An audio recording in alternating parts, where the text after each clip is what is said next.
noite, meus irmãos. Boa noite, Nivaldo. Boa noite, Célia. Boa noite a todos. Esse é o início dessa semana, mais uma semana. Mais uma segunda-feira, junto de vocês, com esse livro para estudarmos esse livro, o Livro dos Espíritos, lembrando sempre, né, que esse foi o primeiro livro que Kardec codificou, arrumou assim tão didaticamente para que facilitasse o nosso entendimento. E esse livro assim tão esclarecedor, que tantos ensinamentos nos traz,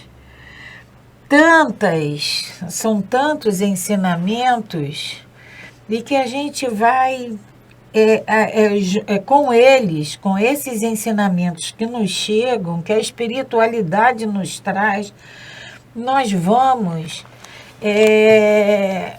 fazendo com que toda aquela crença, aqueles achismos que nós tínhamos, a gente vai se desfazendo deles, porque esse livro nos esclarece. Tirando todas as nossas dúvidas, né, Célia? Isso, todas as nossas dúvidas. E a gente vai vendo, passando a ter uma visão mais lógica da coisa, de tudo.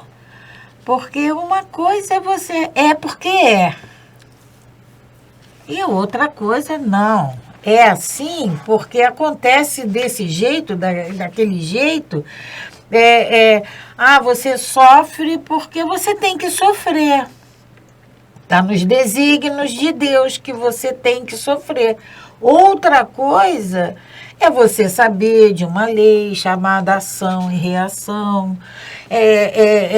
Você saber que nós somos responsáveis pelo que fazemos. Então, daí a importância desse estudo, né? Para que a gente tenha essa visão mais pura, né? Essa visão mais esclarecida da coisa. E daí vem a nossa transformação, Célia. Claro. Porque é através desses ensinamentos, do nosso conhecimento, que a gente vai se transformando. E como Jesus nos disse, né? Conhecereis a verdade. E a verdade vos libertará. Vai nos libertar da escuridão, vai nos libertar do desconhecido, vai nos libertar dessa condição que a gente tinha, como a Célia relatou, de eu estou sofrendo por quê? Né? De buscarmos responsáveis em outros locais, em outras pessoas que não sejam nas nossas atitudes. E a gente sabe, né, fica esclarecido para todos nós que tudo tem uma razão de ser. Nada é por acaso. Nada é porque é. Tudo nas nossas vidas tem uma razão de ser. Tem um objetivo, tem uma finalidade para aquilo estar acontecendo. E esse livro, junto com o restante da codificação, principalmente pelo Evangelho segundo o Espiritismo, ele vem nos esclarecer, eles vêm nos mostrar a explicação para tudo isso que nós questionamos. Esse Consolador prometido por Jesus. E por que a doutrina espírita, através nos consola?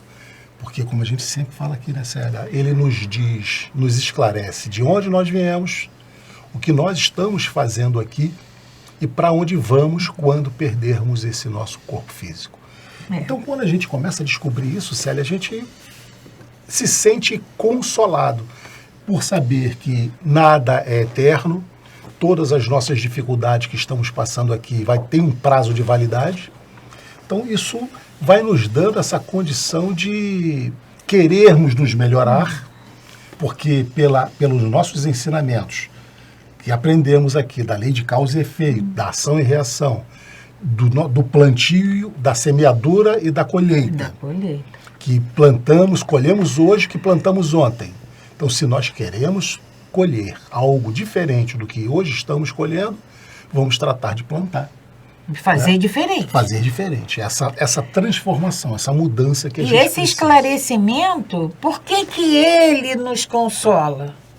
Porque depende de mim, depende de nós, depende de cada um de nós. Então vamos fazer a nossa prece para iniciarmos o nosso estudo, agradecendo sempre a Deus, nosso Pai. Agradecendo, Pai, pelo dom da vida. Agradecendo por mais uma vez nos encontrarmos aqui, com mais essa oportunidade de estarmos reencarnados. Mestre Jesus, a nossa gratidão pelo teu carinho, pela tua dedicação, pelo teu envolvimento com todos nós. E te pedimos, Mestre, que a tua luz ilumine sempre esse caminho que estamos e precisamos percorrer. Já entendemos, Mestre, já entendemos que precisamos, Mestre, ter esses passos firmes e decididos em direção ao nosso Pai. Já estamos, Mestre, cansados de ficarmos nesse processo de nos afastarmos, de acharmos que tudo nós podemos, que nossas paixões, nossos vícios nos satisfazem. Já sabemos disso. Já sabemos, Mestre, que precisamos e estamos já nesse momento querendo alijarmos todos eles, esses vícios, essas paixões de nossas vidas. Por isso, Mestre, te pedimos a tua proteção, o teu amparo, a tua presença em nossas vidas. Esteja conosco para que possamos nos sentirmos fortes, para sentirmos que com a tua presença, com tu ao nosso lado, nós podemos tudo. Esteja conosco, Mestre, que assim seja. Graças a Deus. Graças a Deus. E a nossa reflexão para a semana, que está sendo colocado agora na tela, para que vocês leiam conosco, ela nos diz o seguinte: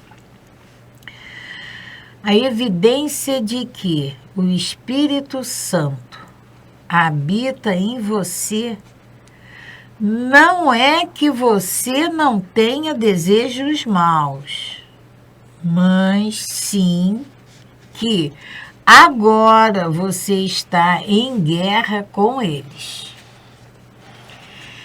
Então, o Espírito Santo, ele habita em todos nós.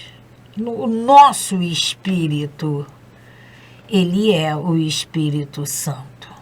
Porque ele é perfeito, porque ele foi criado pela perfeição, que é o nosso Pai. Mas lá no Evangelho, segundo o Espiritismo, tem o capítulo O Homem de Bem. E aí diz como é que a gente reconhece o bom espírita. É aquele que faz tudo certinho, é aquele que... Não é esse. Ainda não. Ainda não. Não estamos ainda nessa condição, né, Célia? Mas aquele que se esforça, que erra sim, mas, poxa vida, errei, não devia de ter falado, não devia de ter feito. Já começa a manifestar o arrependimento de ter feito, de ter falado, de ter se omitido. Então, esse Espírito Santo, a gente vai ter desejos maus? Vamos ter sim. Estamos aqui reencarnados, nesse mundo de provas e expiações, que caracteriza a nossa imperfeição.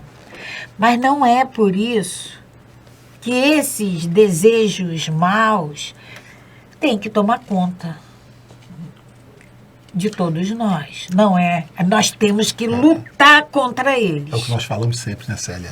Quem de nós, se fizermos uma retrospectiva, Isso. não vamos observar nas nossas atitudes, nos nossos pensamentos, na nossa forma de ser, uma melhoria. Uma melhoria. Já nessa encarnação, Quanta coisa hoje a gente já pensa diferente, já age diferente do que nós pensávamos e fazíamos há alguns anos atrás. Então, isso é a evolução, é exatamente essa transformação, através desse conhecimento, desse espírito perfectível. Perfectível.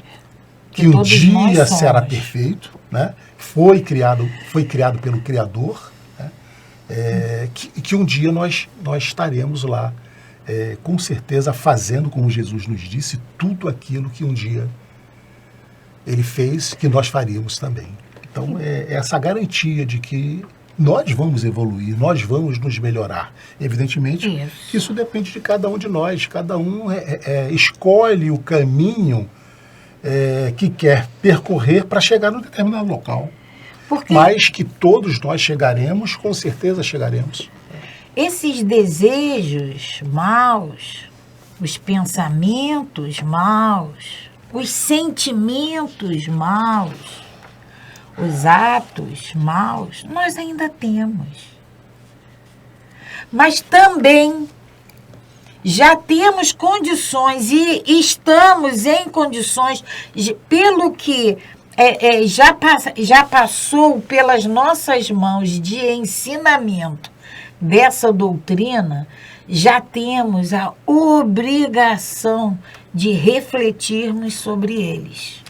Isso aí, ninguém... André Luiz, se eu não me engano, foi André Luiz quem falou que 5 minutos de evangelho, ninguém, depois de 5 minutos, ninguém pode falar que não sabia. Todos nós, depois de contato com todos esses ensinamentos, esclarecimentos, nós temos obrigação de termos nos transformado. E aí a gente vai lembrar, você falou, Nivaldo, do progresso, da evolução. Nós vamos lembrar que a espiritualidade nos diz que essa é a nossa melhor versão. Sim, a nossa melhor, é a nossa última encarnação. Hoje, com certeza, nós somos muito melhor do que da anterior, das outras passadas, né? Porque a lei do progresso, a lei da evolução... Como nós já vimos aqui, aí nesse capítulo que nós estamos, é uma lei de Deus, é uma lei divina, é uma lei natural. Então fica essa reflexão para a gente. A evidência de que o Espírito Santo habita em nós, em cada um de nós. Não é que não tenhamos desejos maus, mas que a gente já luta contra eles. Fica... Pois já foi tempo, né, Nivaldo, que nós... eu fiz mesmo, acabou, quem quiser... A gente já não age mais assim, não quer mais isso. Aquele posicionamento, né, Célia, de que eu nasci assim, eu cresci assim, eu vou ser assim, não quero mudar. Hoje a gente sabe que nós precisamos mudar. Precisamos. Então, Célia, nós estamos nas leis naturais. Nós começamos na semana passada a lei de sociedade e hoje nós vamos dar continuidade na questão 771. Mas só para a gente voltar um pouco aqui na lei de sociedade, e a primeira pergunta da lei de sociedade é a necessidade da vida social. E Kardec pergunta, a vida social está na natureza? Isso. E eles nos respondem que certamente Deus fez o homem para viver em sociedade. Deus não deu ao homem inutilmente a palavra e todas as outras faculdades necessárias à vida de relação. Então, se nós não precisássemos viver em comunidade, não precisávamos nem falar. É o que eles nos dizem, só pensar. E se nós voltarmos, né, Célia, essa lei de sociedade, ela é como lei divina, a gente observa isso nos animais. Os animais vivem em grupo, em agrupamentos. Eles não vivem sozinhos. Os peixes não vivem sozinhos. Se nós voltarmos ainda, Célia, no outro reino mineral, a gente tem as jazidas. Isso. Não é verdade?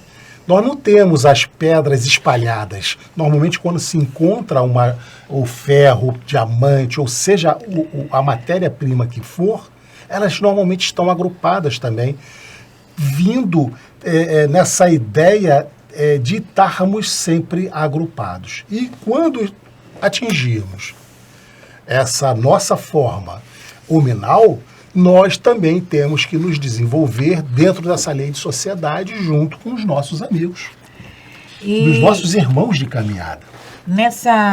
Na primeira questão da lei de sociedade, quando a espiritualidade nos diz: não lhe deu inutilmente a palavra e todas as outras faculdades, mas não nos deu, nós não temos inutilmente o dom da palavra.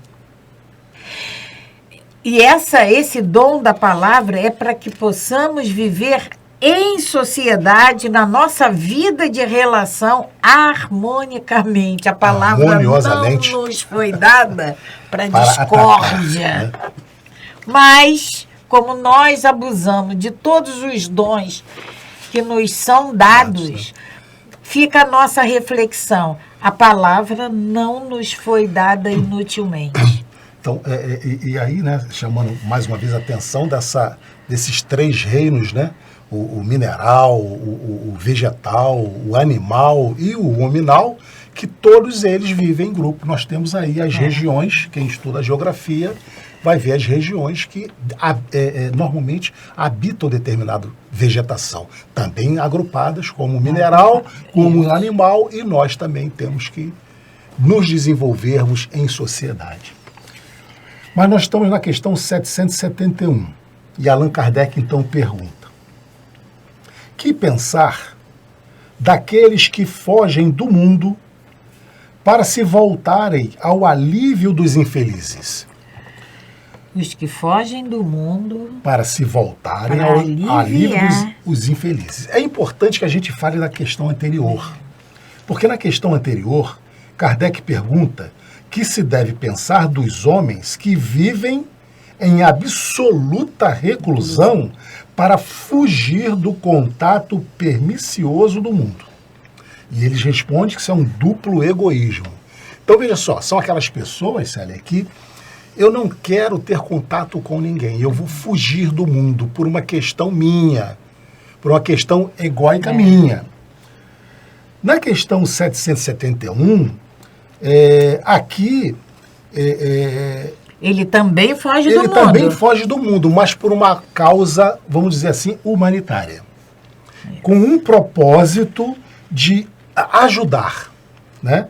Que pensar daqueles que fogem do mundo para se voltarem ao alívio dos infelizes. Ele tem um propósito bom, né? Então eles nos respondem: esses se elevam, rebaixando-se. Ou seja, como eles fogem do mundo para atender às necessidades, para aliviar, para socorrer o irmão, eles se elevam espiritualmente. E em relação aos homens, eles são rebaixados. Ele se rebaixa para ajudar. Eles continuam. Tem o duplo mérito de se colocarem acima dos gozos materiais e de fazerem o bem através do cumprimento da lei do trabalho. Então, eles simplesmente se retiram dessa possibilidade de terem o mérito próprio ou as vantagens próprias em benefício daquele irmão mais necessitado. Como eles nos dizem aqui, Célia, dos infelizes. E aí ele diz que tem o duplo mérito. O primeiro mérito é a caridade. E o segundo mérito, cumprir a lei de trabalho. Então, eles se dedicam. A preocupação primordial é socorrer aqueles irmãos mais infelizes. Podemos citar alguns exemplos, Célia? Vários deles. Né? Madre Teresa é um exemplo aí. Que abdicou da vida dela em prol dos mais necessitados. A gente tem aqui na Bahia, a Irmã Dulce, que começou com uma casinha, um cômodozinho emprestado. Um galinheiro, né? Isso. E hoje quem vai a Salvador encontra um quarteirão ocupado com obras sociais. Então, tem vários exemplos. Nós temos Francisco de Assis. Isso mesmo. Nós temos Fabiano de Cristo. Nós temos o nosso Chico aqui. Então, tem vários. Encarnado com a obra Mansão do Caminho, né? Que atende a tantas pessoas diariamente. Abre mão da sua vida pessoal, da sua vida privada, para se dedicar então, ao são irmão. Essas pessoas aqui. O que pensar dessas pessoas? Elas se elevam. Né? Elas se elevam. Mas essa questão ainda tem o item A. Aí Kardec ainda pergunta. E daquelas que procuram no retiro a tranquilidade que certos trabalhos reclamam? É diferente. Aqui, na primeira questão... Ele se retira da vida dele em prol dos mais infelizes, dos necessitados. E agora... Na segunda proposição de Kardec, são aqueles que procuram no retiro, no afastamento, a tranquilidade que certos trabalhos reclamam. Aí vamos lembrar lá da 770. Então eu quero me isentar. Esse trabalho aqui é penoso, eu não quero fazê-lo. E eles vão responder para nós, ó, isto não constitui um retiro absoluto do egoísta? Eles fazem uma afirmação. Eles não se isolam da sociedade, já que trabalham para ela. Então, a gente dá para perceber a diferença? Eu me dedico ao meu irmão. A minha preocupação maior é o meu irmão. No outro caso, a minha preocupação maior é a minha tranquilidade, é a minha comodidade. Não, eu não quero me envolver com esses trabalhos. Existe uma diferença no meu posicionamento, num caso e no outro. E aí, nosso pai, o olhar do nosso pai pode ser igual para esses dois? Não tem. A razão diz que não, não pode ser. E aí nós vamos para 772, que é a última questão da lei de isolamento, e o voto de silêncio. A 772, Kardec pergunta: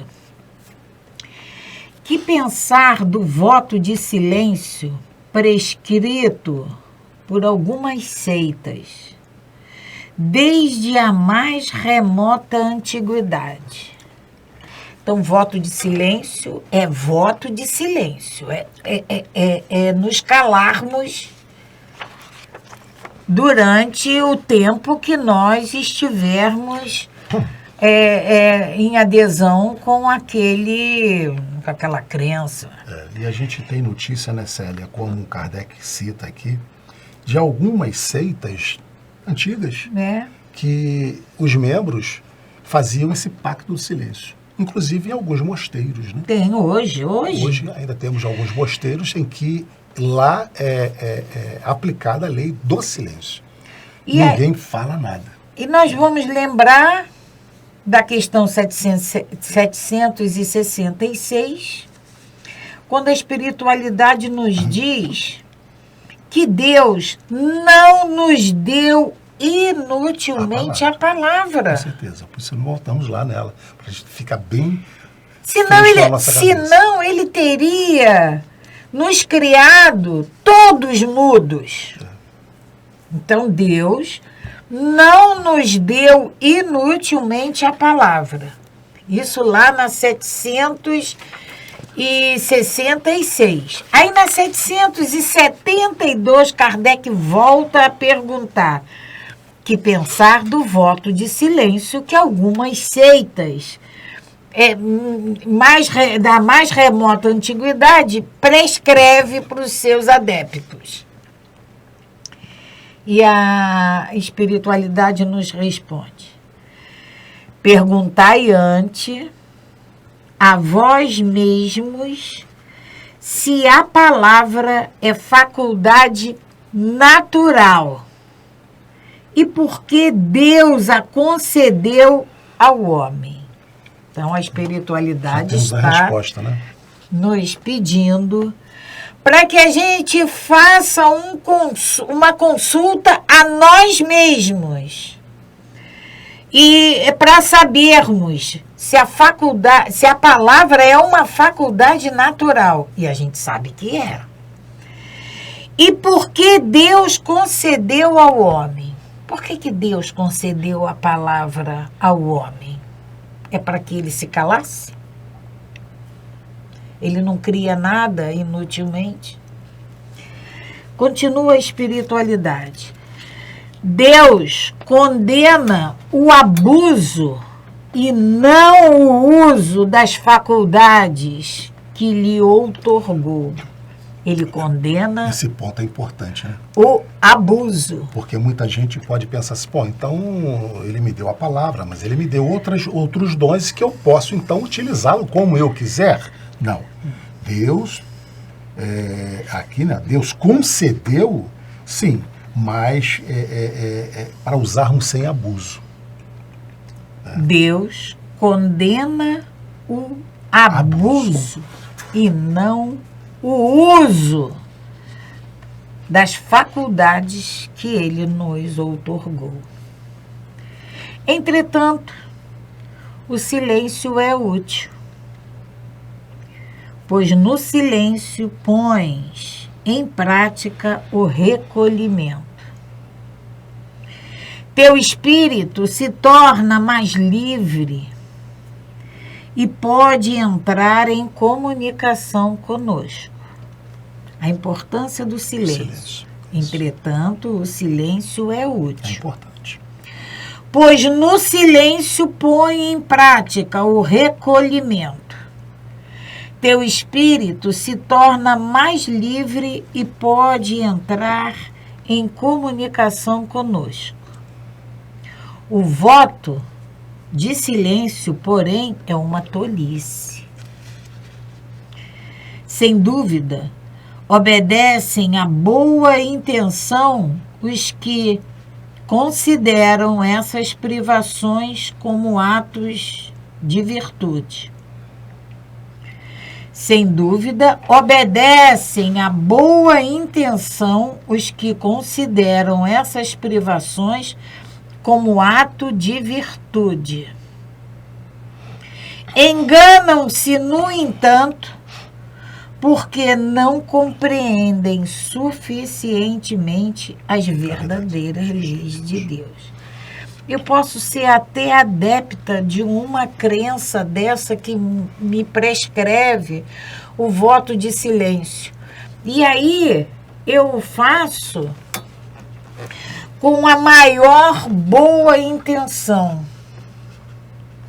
Mas ao mesmo tempo eu estou me enganando, porque a lei de Deus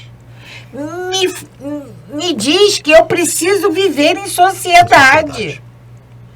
A lei de Deus me faz refletir que Ele me deu o dom da palavra.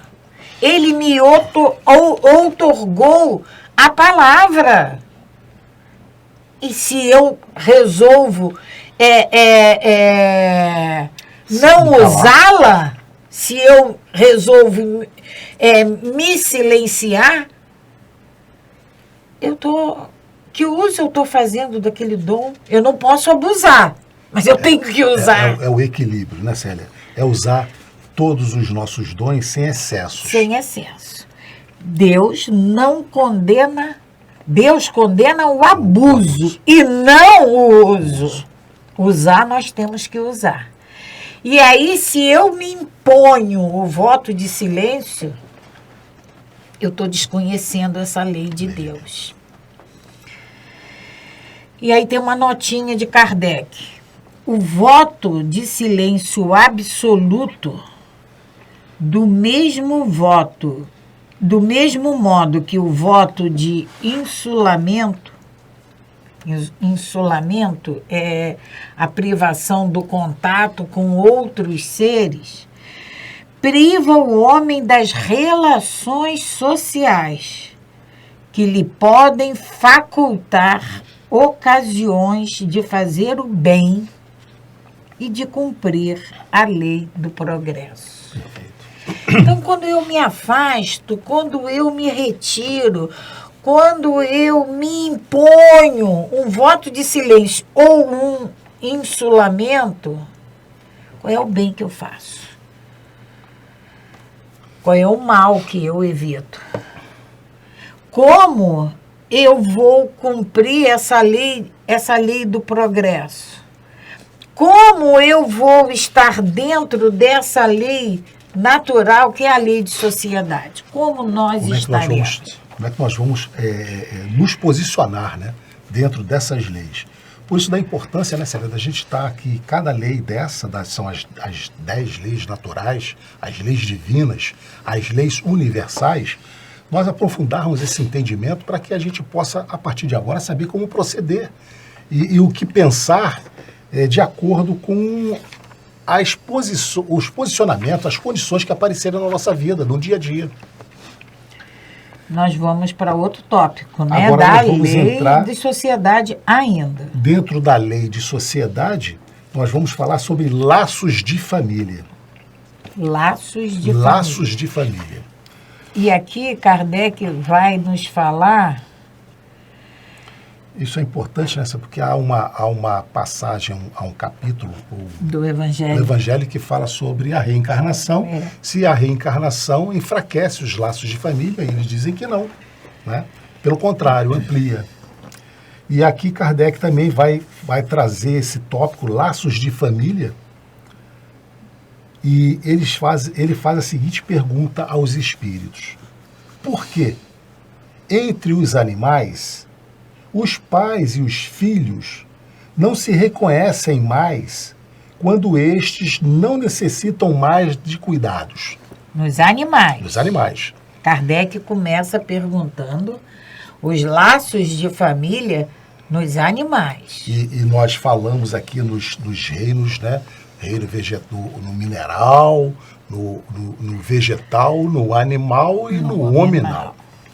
Kardec aqui perguntou e eles vão nos responder. Por quê? A gente percebe isso, né, Célia? O gatinho, depois que ele cresce, o cachorro, depois que ele cresce, se desconhecem, né? Os animais vivem a vida material e não a vida moral. Moral que só quem a vive é o homem. Só o homem, né? Então, os animais vivem a vida material e não a vida moral. A ternura da mãe para com seus filhotes tem por princípio o instinto de conservação dos seres que ela deu à luz. Quando esses seres podem cuidar de si mesmos, sua tarefa está concluída. A natureza nada mais lhe exige. É por isso que ela os abandona para se preocupar com os recém-chegados. Não é assim que a gente... É assim que a gente observa. Que a gente observa. Mas isso, nos animais. esse é o que acontece nós já criamos os nossos cachorrinhos, que por coincidência ou não, tiveram filhotes. A gente sabe disso, que o cachorrinho cresceu, ela novamente vai ter uma nova ninhada, a preocupação dela passa a ser com essa nova ninhada. Já estão criados. Porque o que vai nortear essa existência é o instinto de conservação. Perfeitamente. E esse instinto de conservação, ela leva a sério. Tenta pegar lá um filhotinho de uma cadela, ou de um leão, ou de uma leoa. O que ela faz? Tem até um termo que a gente utiliza, né? Aquela mãe que protege demais o seu filhote, o seu filho, é aquela mãe leonina, aquela que... Né? Então, ela protege, ela leva a sério essa lei da conservação. Mas a partir do momento em que esse filhote já pode se estabelecer sozinho, ela já criou, ela simplesmente deixa que ele siga a vida dela. E ela vai se preocupar com uma nova ninhada. A 774, Kardec pergunta: há pessoas que do fato de os animais, ao cabo de certo tempo, abandonarem suas crias, deduzem não serem os laços de família entre os homens mais do que resultado dos costumes sociais e não feito de uma lei da natureza. Que devemos pensar a esse respeito? Então, a pergunta que Kardec faz ele está fazendo uma correlação. Perfeito. Se os animais, ao dessa forma? Ao término de determinado tempo, ele já não tem mais laços nenhum com a sua cria, em relação ao homem, isso aí não é costume social? E Kardec pergunta, e não efeito de uma lei da natureza? Porque são duas situações. O costume social que é desenvolvido e a lei da natureza. Isso está em germe em todos nós. Que devemos pensar a esse respeito? Aí a espiritualidade nos responde: diverso dos animais é o destino do homem. Por que, então, quererem identificá-lo com esses? O destino do homem é muito, mas é muito diverso dos animais. Tem uma pergunta, eu acho que é a evolução, né, Célia? Tem uma pergunta no Livro dos Espíritos, que a diferença nossa para o nosso pai é a mesma do animal para nós. Então, a gente pode ter uma ideia de como o animal ele é considerado em relação a nós e como nós somos considerados em relação a eles. É por isso que ele nos diz: diverso dos animais é o destino do homem. Por que, então, quererem identificá-lo como estes? Por que vamos identificar o homem e o animal como iguais? Há no homem alguma coisa a mais, além das necessidades físicas. Há a necessidade de progredir. Moral. E quando a gente fala em evolução, progresso é moral. Os laços sociais são necessários ao progresso. E os de família mais apertados tornam os primeiros. Eis porque os segundos, os laços sociais, os segundos, os laços de família, constituem uma lei da natureza. Quis Deus que, por esta forma, os homens aprendessem a amar-se como irmãos. Se nós formos parar para pensar, nós nascemos numa família e é o menor núcleo social aonde estamos inseridos para trabalharmos essa relação social. É ali que a gente vai aprender a respeitar o diferente, a respeitar aquele que tem uma posição diversa da nossa, aprender a amar. Paciência, tolerância.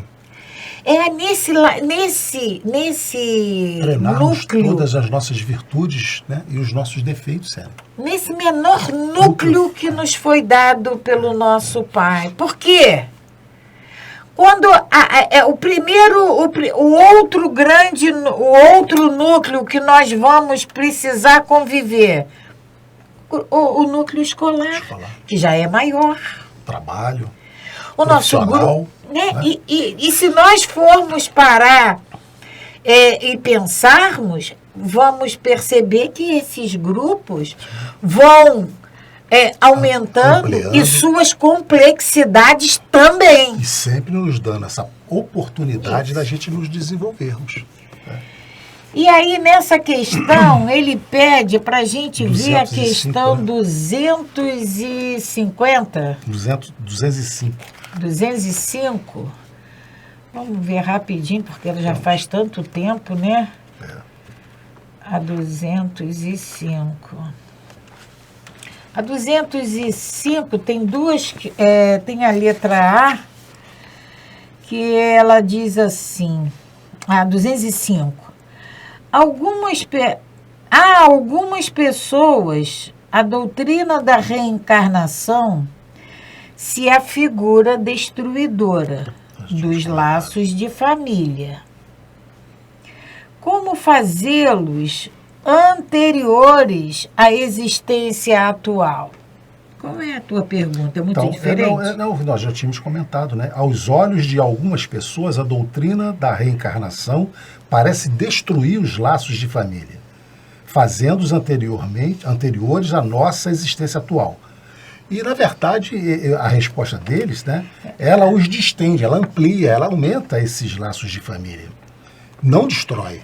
Porque possibilita, como a gente já falou aqui na série, que a gente perceba que o nosso núcleo familiar hoje, quem é minha mãe, meu pai, na verdade, no plano espiritual, é muito maior. Todos nós somos parentes, todos nós, é muito maior, é muito mais extenso do que a gente possa pensar e imaginar.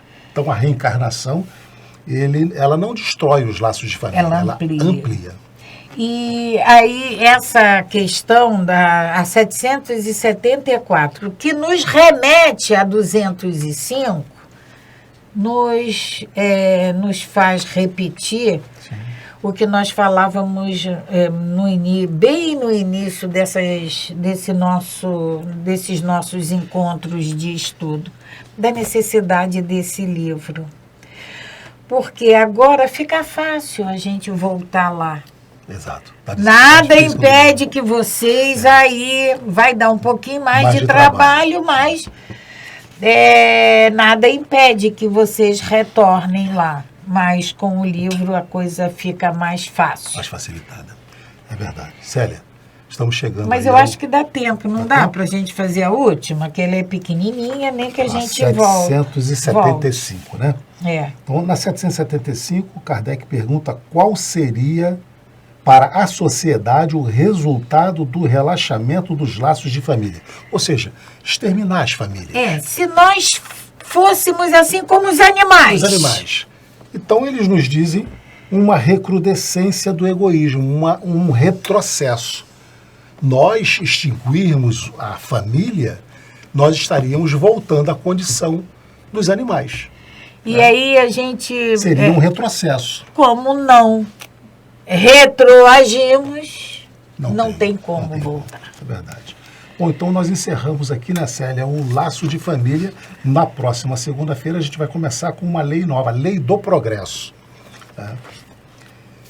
Então vamos agradecer a presença de todos vocês conosco, pedindo sempre que Deus nos ajude, nos ilumine, que tenhamos uma excelente semana e que possamos colocar sempre em prática nós, junto com os nossos familiares, né? Escola, no nosso ambiente profissional e no nosso núcleo familiar mesmo, todo esse conhecimento que a gente vai adquirindo aqui para que a gente possa dar esse pequeno passo em direção à luz. Graças a Deus. Paz e bem, paz e luz. Paz, muita paz.